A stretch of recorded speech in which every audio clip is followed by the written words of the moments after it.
बोलो दुर्गा माता रानी की जय। दूसरा दिन ब्रह्मचारिणी। दधाना करपद्भ्यां छमाला कमंडलु देवी प्रसिद्धतु मयि ब्रह्मचारिण्य नुक्तमा। माँ दुर्गा की 9 शक्तियों में दूसरा स्वरूप ब्रह्मचारिणी का है। यह ब्रह्मा शब्द का अर्थ तपस्या है। ब्रह्मचारिणी अर्थात तप की चारिणी, तप का आचरण करने वाली ब्रह्मचारिणी देवी का स्वरूप पूर्ण ज्योतिर्मय एवं अत्यंत भव्य है। इनके दाहिने हाथ में जप की माला एवं बाएं हाथ में कमंडल रहता है। शंकर जी को पति रूप को प्राप्त करने के लिए की गई तपस्या के कारण इन्हें ब्रह्मचारिणी नाम से पुकारा गया है।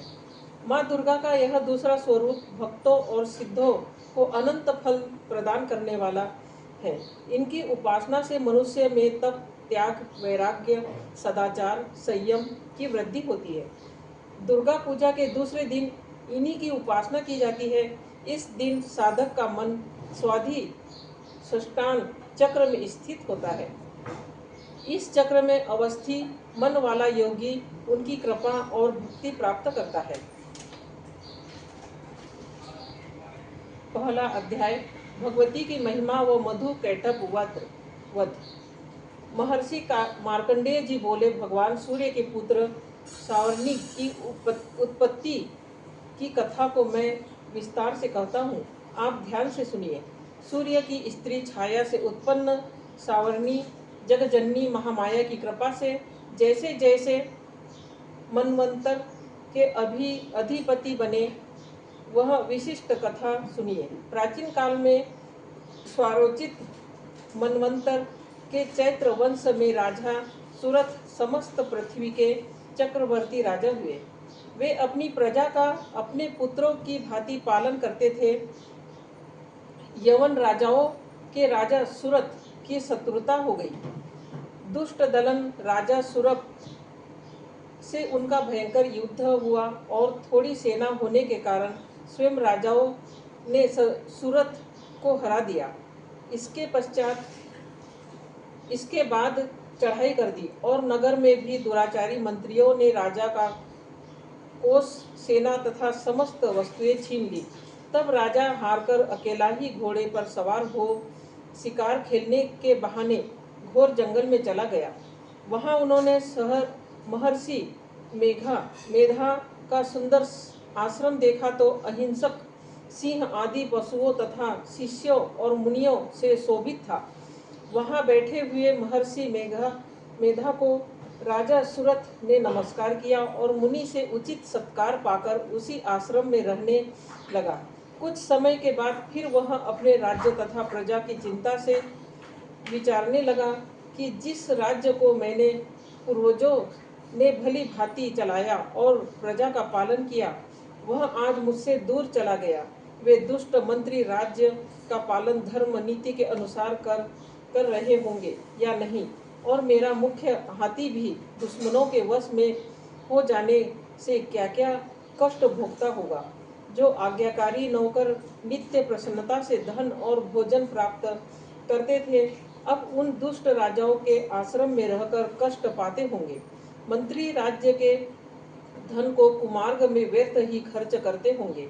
जो धन मेरे पूर्वजों ने बड़े कष्ट से प्राप्त किया था, सो खत्म हो गया। इस प्रकार वह राजा राज्य की सभी बातों की चिंता करने लगे। कुछ समय पश्चात एक दिन आश्रम के समीप एक वैश्य को आते देखा तो राजा ने उनसे पूछा कि अरे भाई, तुम कौन हो और यहाँ कैसे आए हो? तुम्हारा मुख मलिन शोक गुल दिखाई दे रहा है, इसका क्या कारण है? इस प्रकार राजा सूरज की बातों को सुनकर उस समाधि नाम के वैश्य ने कहा कि हे राजन, मैं समाधि नाम का एक वैश्य हूँ। मेरा जन्म धनवान कुल में हुआ है। मेरे दुष्ट स्त्री व पुत्र आदि मुझे धन के लोभ से घर से निकाल दिया है और मेरा धन छीन लिया है। मैं धन, स्त्री, पुत्र से रहित हूँ। अब अकेला दुखी होकर इस वन में आया हूँ। मुझे अपनी स्त्री एवं बंधुओं का कुछ पता नहीं। मैं यहाँ रहने के कारण अपनी स्त्री पुत्र तथा स्वजनों की परिस्थिति को नहीं जानता कि वे इस समय अपने स्थान पर सुखी है या दुखी। मैं यह भी नहीं जानता कि मेरे पुत्र सदाचारी है या व्यभिचारी। राजा बोला, जिस स्त्री पुत्र ने तेरी धन संपत्ति को छीन लिया, फिर उन्हीं के स्नेह में तेरा मन क्यों जाता है? वैश्य बोला, आपका कहना ठीक है, किंतु मैं क्या करूं? चित्त में कठोरता उत्पन्न नहीं होती। जिन पुत्रादि ने धन के लोभ में आकर मुझे घर से निकाल दिया, मेरा मन फिर भी उन्हीं में आसक्त होता है। मैं क्या करूं? इन स्वजनों के निर्मोही होने पर भी मेरे मन में उनके प्रति प्रेम है। मार्कंडेय ऋषि बोले, हे ब्राह्मण, इसके तत्पश्चात राजा सुरथ और वैश्य दोनों मेधा मुनि के समीप जाकर प्रणाम करके बैठ गए और मेधा ऋषि से कथा प्रसंग करने लगे। राजा बोला, हे भगवान, मैं आपसे एक बात पूछना चाहता हूँ, आप कृपा करके बताओ। हे महाराज, मेरा मन वश में नहीं है, इससे मुझे दुख है। गए हुए राज्य तथा अन्य सभी स्त्री पुत्र बांधवों की ममता मुझमें अभी तक बनी हुई है। हे मुनीश्वर, यह जानते हुए भी मेरा स्नेह उनसे अनाज्ञियों की भांति विशेष बढ़ता जाता है और इस समाधि वैश्य को इसके स्त्री पुत्रादि ने त्याग दिया है तथा इसे घर से बाहर निकाल दिया है। यह भी उनमें अत्यंत आसक्त रहता है। इसी तरह हम दोनों बहुत दुखी है। हे मुनिवर, उनके दोषों को जानते हुए भी हम दोनों का हृदय उनके प्रति ममता में आसक्त रहता है। इतना ज्ञान होते हुए भी ऐसी ममता क्यों है? हम दोनों को अज्ञानियों की भांति मूढ़ता क्यों उत्पन्न हो रही है?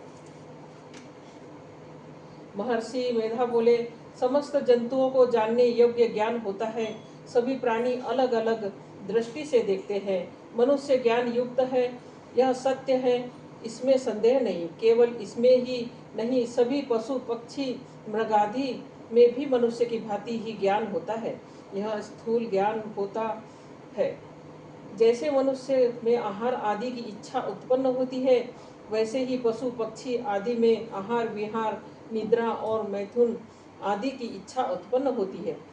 ज्ञान होने पर भी पक्षियों को तो देखो, भूखे होने पर भी ममतावश अपने बच्चों को चोंच में स्नेह से चुग्गा देकर प्रसन्न होते हैं।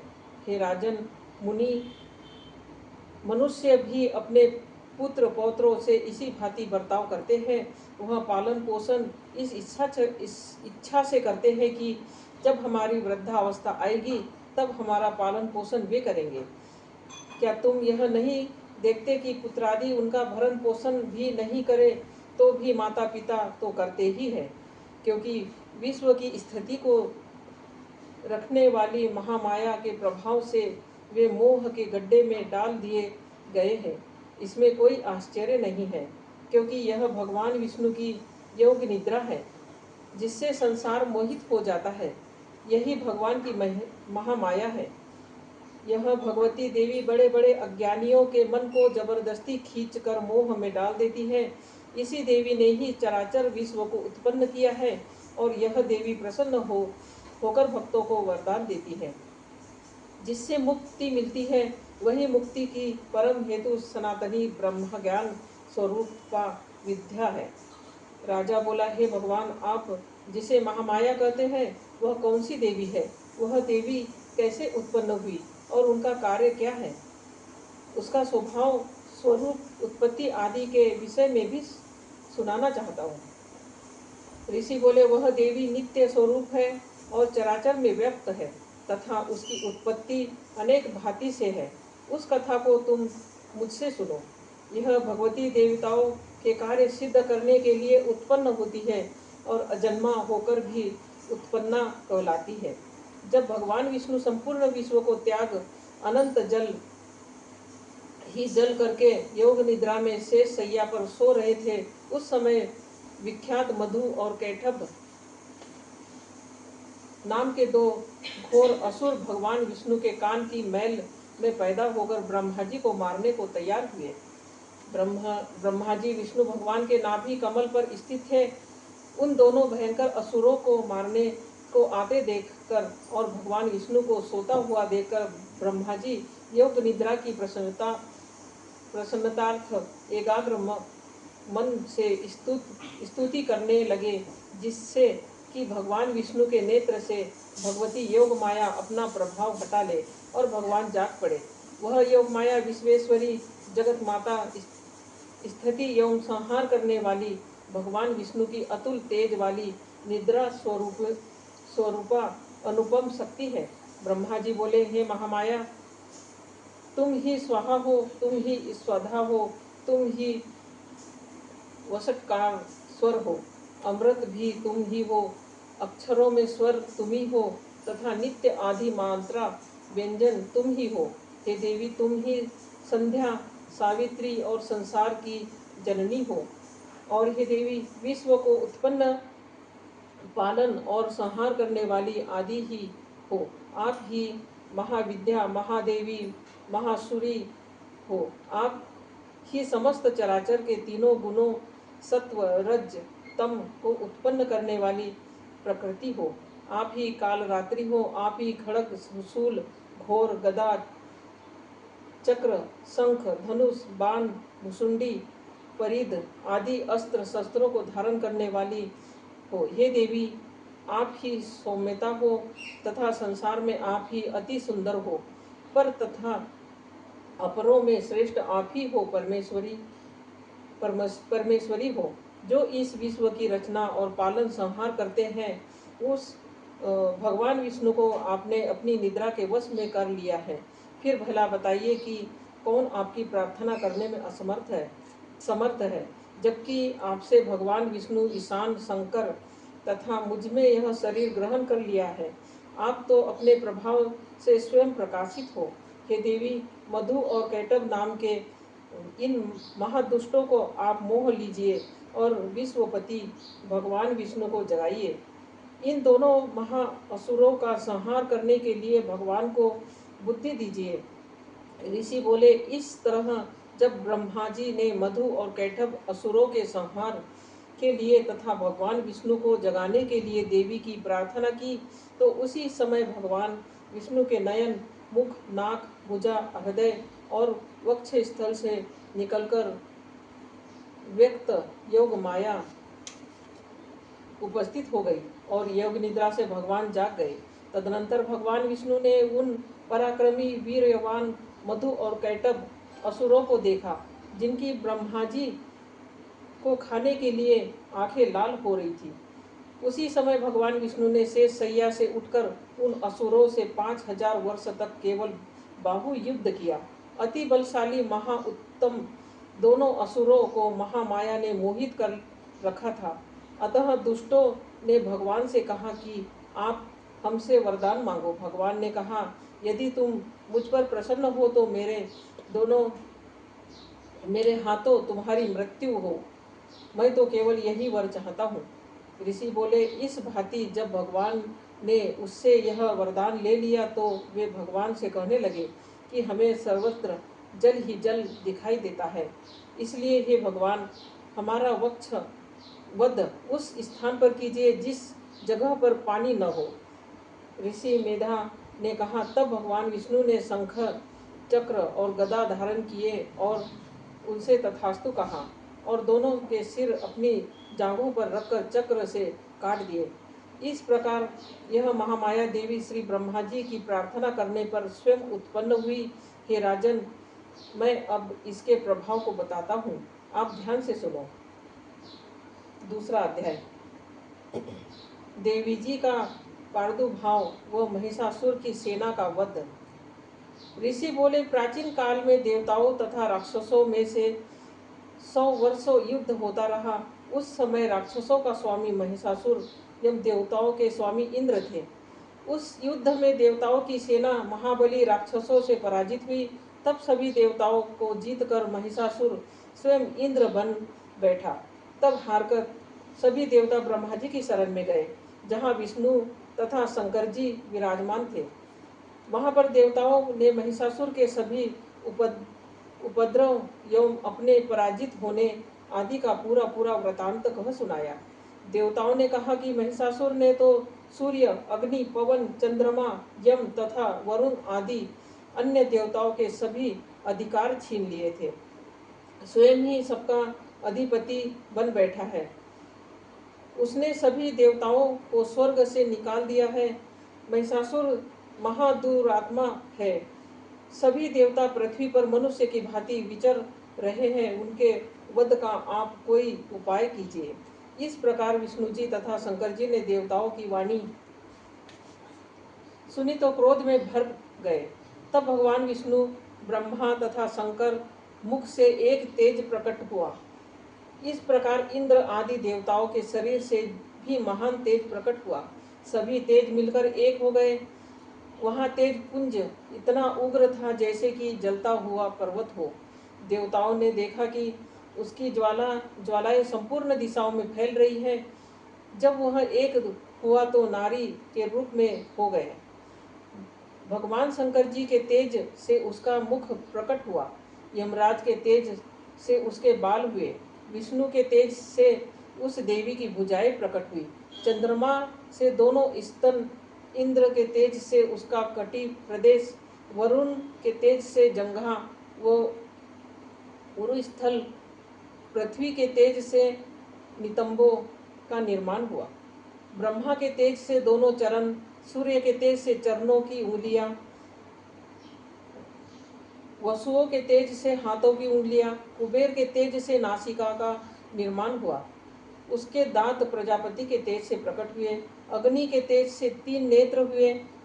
संध्याओं के तेज से दोनों भव्य, वायु के तेज से दोनों कान उत्पन्न हुए।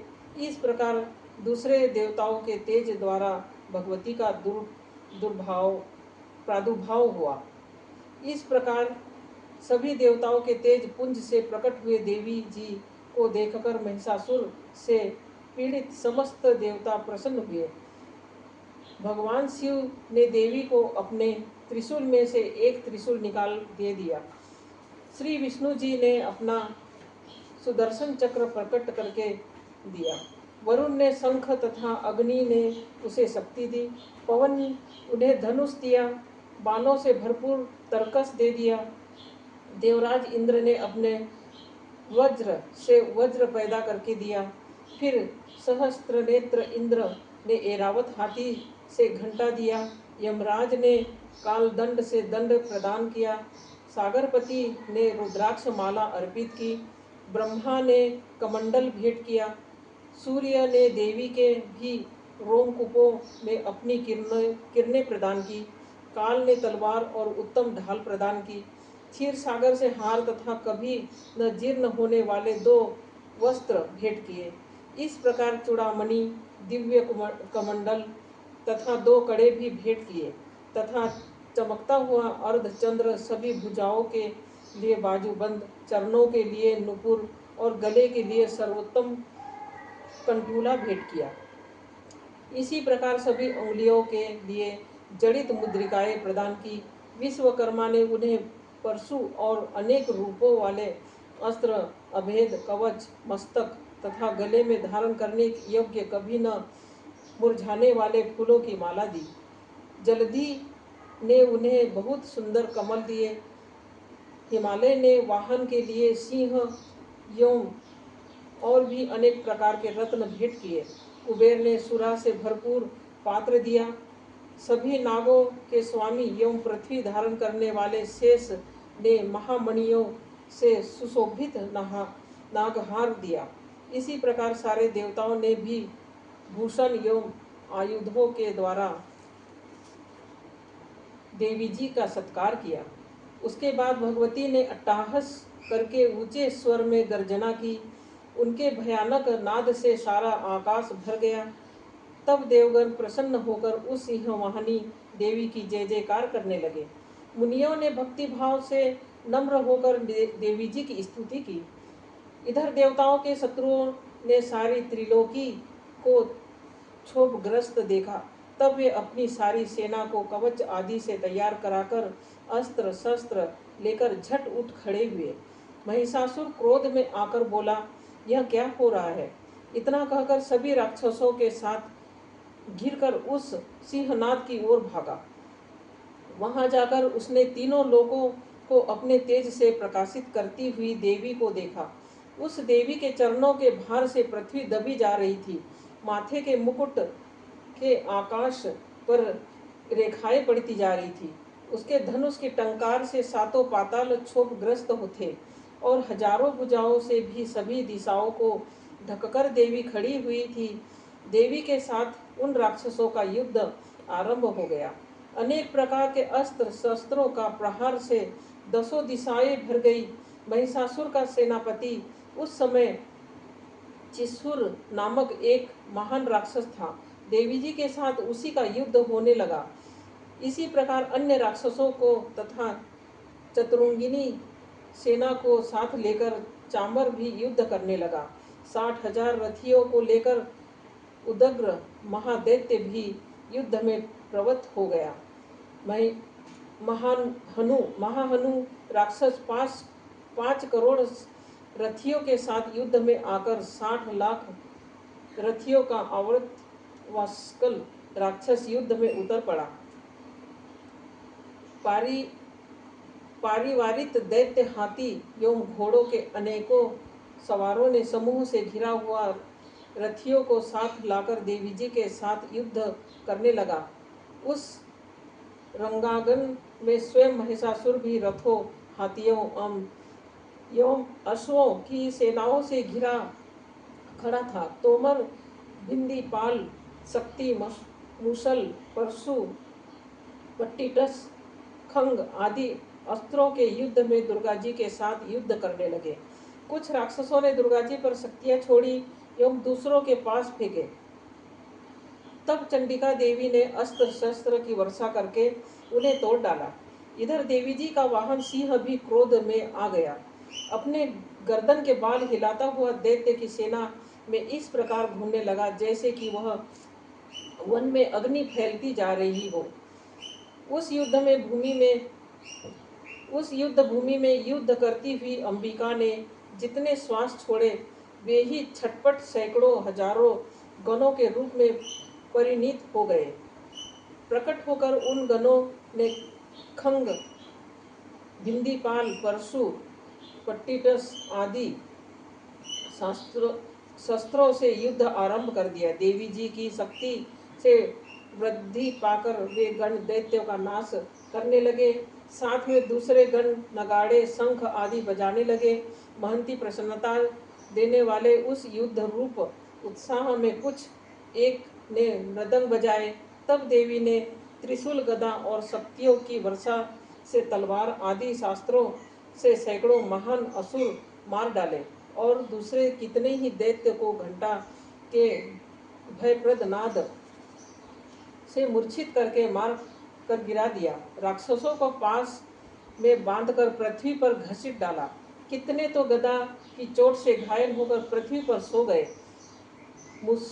मुसलों के प्रहार से कई एक रुधिर वमन करने लगे एवं कई एक शूल द्वारा वक्ष स्थल फट जाने से पृथ्वी पर सो गए। कितने ही राक्षस बाणों की वर्षा द्वारा युद्ध करते हुए प्राण छोड़ने लगे। कितने ही राक्षसों की भुजाएं कट गई, कितनों की ग्रीवाएं छिन्न भिन्न हो गई। कई दैत्य के सिर कट गए, कुछ मध्य से विदीर्ण हो गए। कुछ राक्षसों की जंघाएं कट गई, वो पृथ्वी पर गिर गए और कुछ एक राक्षसी को तो एक भुजा, एक आंख और एक पांव वाला करके 2 टुकड़े कर डाला।